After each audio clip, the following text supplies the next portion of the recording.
people up there. Hey guys, we are back for another overseas ninja vlog, competing in a European ninja competition. I'm hoping you can hear me over the humming, buzzing noise of the ship right now, because we are on our way on an overnight ferry across the English Channel to France to compete in a competition in a place called Caen, or Caen.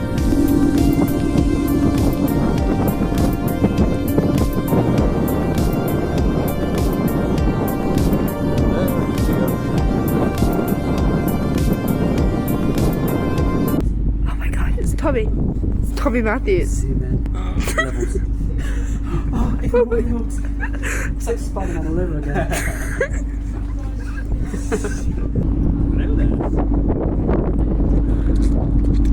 Hello there.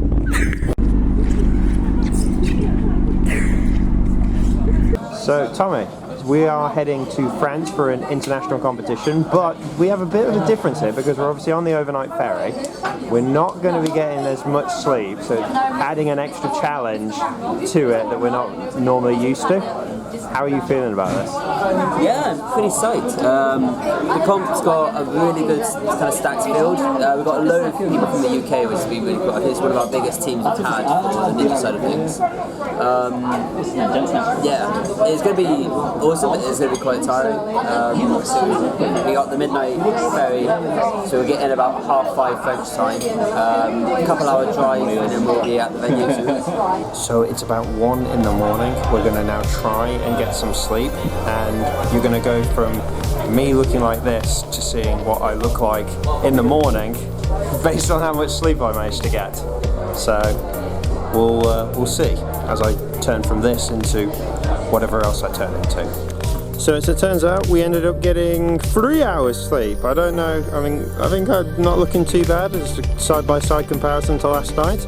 3 hours sleep, half of it on the ferry, half of it when we were in the car on the way here, but we have now arrived at District 14. That's the name of the gym.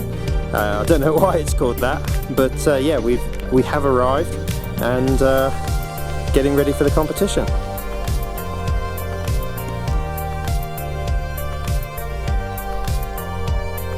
Jack, can you do a lâche? I can't. So now that the intro's out of the way, guys, we could probably start talking about the fact that this vlog is going to be a little bit different and a little bit shorter than some of the other vlogs that I've done in the past. There's lots of different reasons for this, but we had Team UK. There was 8 of us competing in this competition. There was myself, Tommy Matthews, Jack Andrews, Izzy, Hollis, Teresa Goddard, Beth, and James Cooper. James, who I don't think I'd met before actually prior to this, and I'm also hoping I didn't miss anyone out just then. But yeah, there was the 8 of us that travelled to this competition in France. Hollis was actually already out there, so 7 of us made the overnight journey.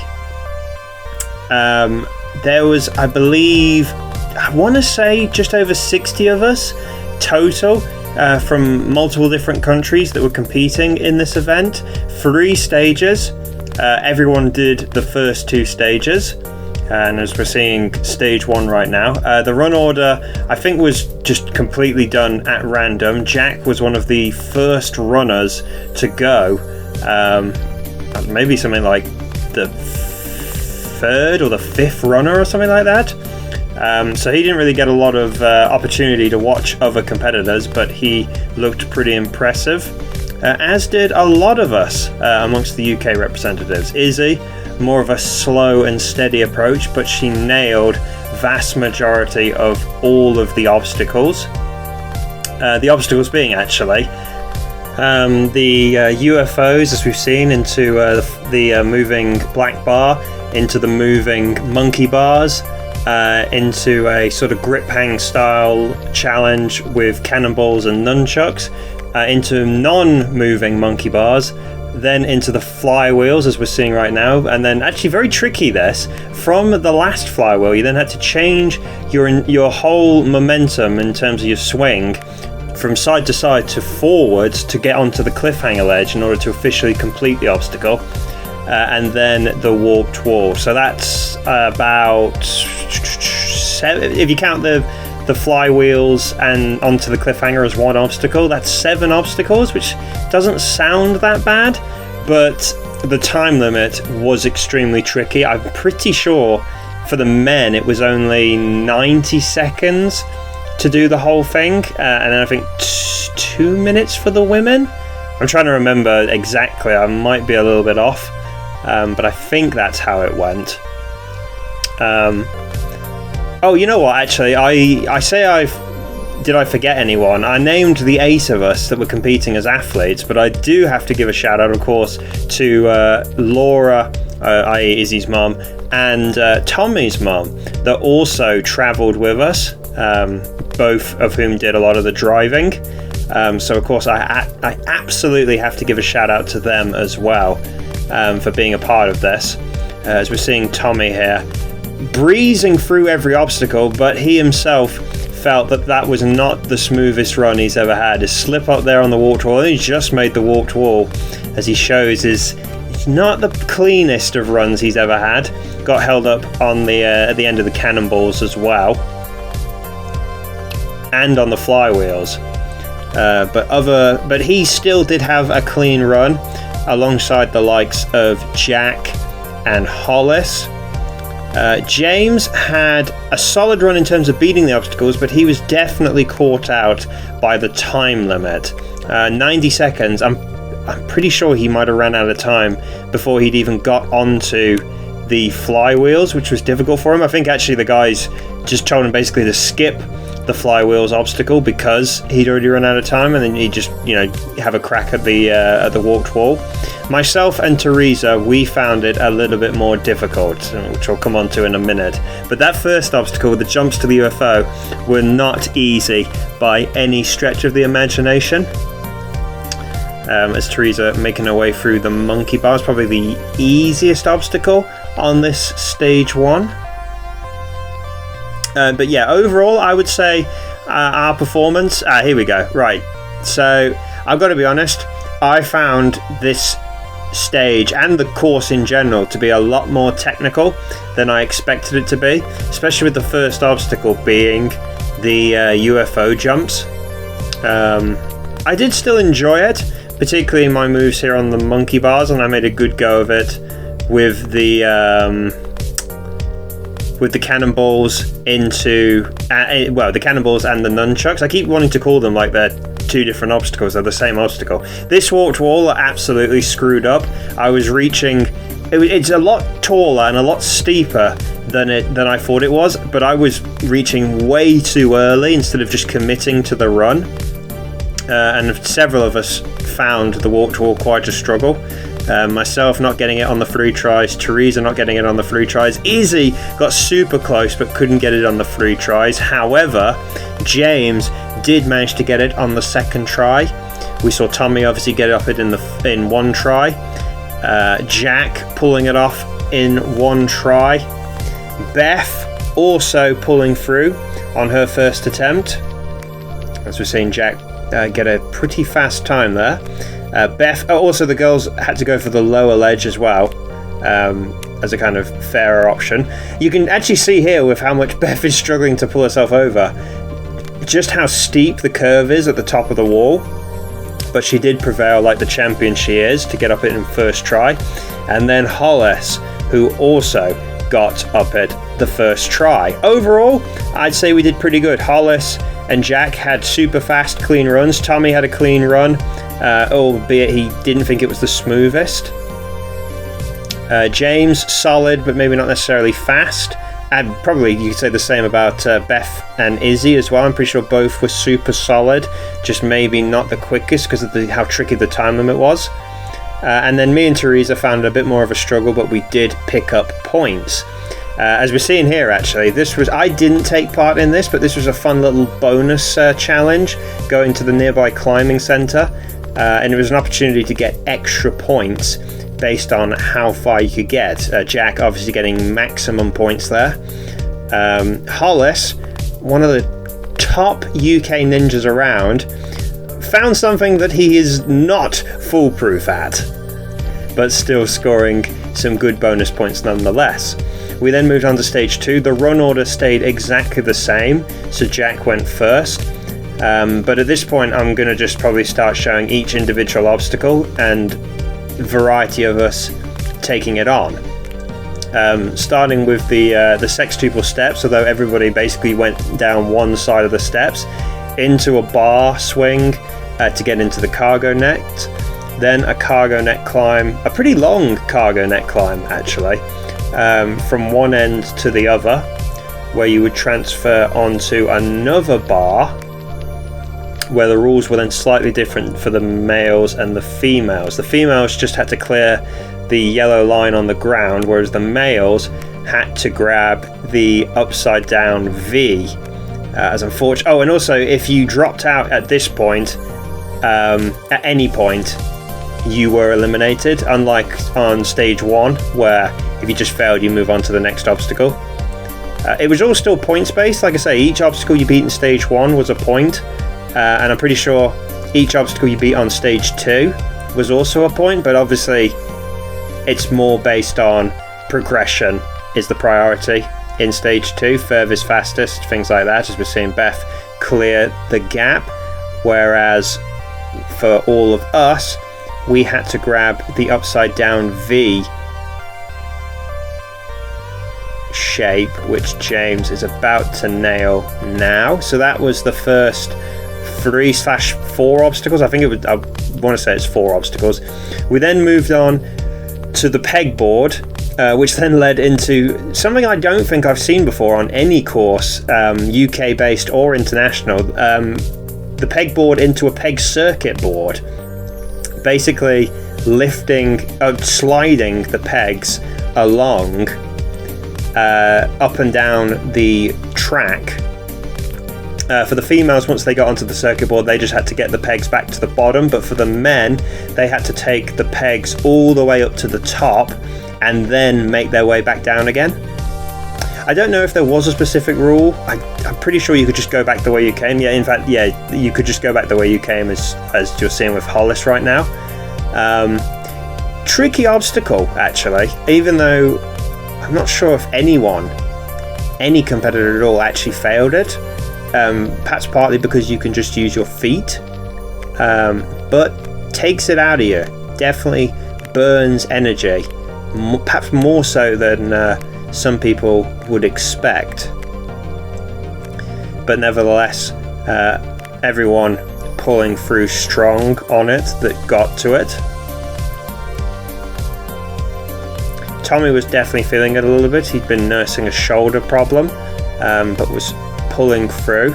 He then got the opportunity to rest for a little bit before transferring onto the swinging section, which was wing nuts into another flywheel, which unfortunately eliminated Izzy. I'm pretty sure she failed a similar obstacle at Minga Warrior. I don't think it was a wing nut, but it was definitely, I'm pretty sure, a jump onto a flywheel style grip. And the same jump actually eliminated Beth as well. She got a good grip on it. We were very surprised. Beth and Izzy dropping out at the same point. James was looking like he was struggling, but very impressively managed to pull through on that first jump. And then you had to repeat the process all over again, reaching up to another wing nut.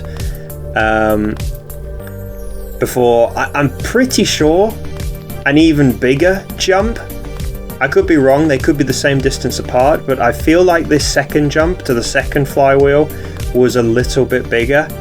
And unfortunately, James, he put on a valiant effort, but his grip finally gave out. He didn't have enough strength left to pull the swing off, and he was eliminated.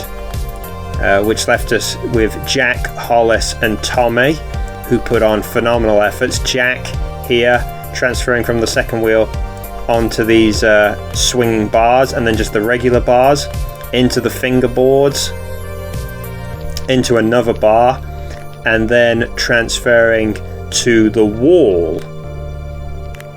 Oh, actually, you had to grab the opposite side of the cliffhanger, although I think the female competitors didn't have to do that, but for the males you had to grab a cliffhanger reverse grip to swing up to the second bar and then swing down to the wall, where we then had another pegboard. And you got to think, by this point a lot of the competitors were really feeling the burn. Anyone that was still standing that hadn't been eliminated by because there's so many grip obstacles here that were really taking out of our competitors. The cargo net would burn a lot more energy than you'd think, the pegboard with the circuit board, and then those huge jumps. So by this point you've got to think, for these guys, as strong as they are, they've got to be feeling the burn quite a bit now. But after the pegboard, a little bit of parkour style moving along the wall with the bars, not too difficult. Then the rock walls into another circuit board. This time just complete dead hang, no feet obviously. And unfortunately this is where it became too much, pretty much for every single competitor. Jack, as I say, he was one of the first guys to go in the whole stage, stage 1 and stage 2, so he really didn't get much opportunity at all to see anyone try that obstacle. He gave it a great effort, but it wasn't to be. His grip finally giving out. Hollis going for the backwards approach, which I found very interesting. Whether it was the right approach or not, possibly. Tommy also going for the same thing, going for the backwards approach as you're seeing here, although he's feeling it, and he also dropped out pretty much almost in the exact same spot as Jack. Yeah, as I say, I don't know if the backwards approach was the more efficient strategy rather than just going forward the way Jack and a couple of other, well, quite a few other competitors did. But this obstacle was really the difference maker. I'm pretty sure next to no one. I think one female athlete got past this obstacle. And without trying to give spoilers away, as we're about to see, Hollis pretty much gave it as good as anyone in terms of getting past this obstacle. You can see with how much he keeps dropping one of them to shake it. He gets that bar, but his grip gives out. I'm pretty sure that was as good as any male competitor pulled off, and you can see the finish line there. You had to go from that bar and then use the salmon ladder struts to climb up basically and hit the buzzer to finish stage 2. Now in all of this you've been seeing everyone else, but you haven't seen my run, and there's a reason for that, because I've been saving it for this portion of the video. This was one of the other big problems which I found with this comp. As I said in stage 1, I found this whole thing to be a lot more technical than I expected it to be, which is understandable, but the run order as well. I was one of the last guys to go on stage 1, which meant I was also one of the last guys to go on stage 2 as well. So I found myself waiting for hours and hours and hours to compete in stage 2. I mean, I had to wait ages to do stage 1, but then the wait to do stage 2 was unbelievable. And if you think the fact that we'd had an overnight ferry, I'd only managed to get about 3 hours sleep total. The longer the day went on, the more tiring it got. Starving hungry because there was very little food. So by the time I finally got round to doing my stage 2 run, I was just absolutely shattered. And in some ways failing early was a blessing in disguise, because it didn't mean I had to suffer too much. I don't know really how far I could have got. Maybe I could have given the cargo net a good go, but beyond that I couldn't have seen myself getting very far, to be honest. I'm not doing this a lot of justice actually, because I'm saying all of this whilst we are watching stage 3, the last round. Only the best of the best got to this final rope climb. Very Mount Midoriyama style with this rope climb. Outside the gym actually, they set this up outside the decathlon that was just across the way, sort of next door shopping centre, I guess. but by this point, I don't know how many competitors got through to taking on the final rope climb, but only a select few based on points across the whole day, but largely based off of stage 2 for the guys that got really deep into it. Only they got to attempt this rope climb. We've seen Tommy, obviously we've just seen Hollis, now we're seeing Jack. I'm seeing all of this alongside you guys for pretty much the first time, because by this point a select few of us had just gone off. We'd gone off to get food, bring food back for everybody, so we missed all of this live. But Jack put in a phenomenal effort here on the rope climb, so good that he managed to get himself a spot on the final podium, initially taking 3rd place on the podium. But then afterwards we discovered there was a bit of a skew with the results, so maybe Jack or Hollis can confirm this for me, but I'm pretty sure it actually ended up being Jack getting 2nd place instead of 3rd place, and then Hollis got on the podium. Maybe he was 4th initially, and then he got bumped up to 3rd place. There was some sort of skewed mess up with the points, and we think someone else was on the podium that shouldn't have been on the podium.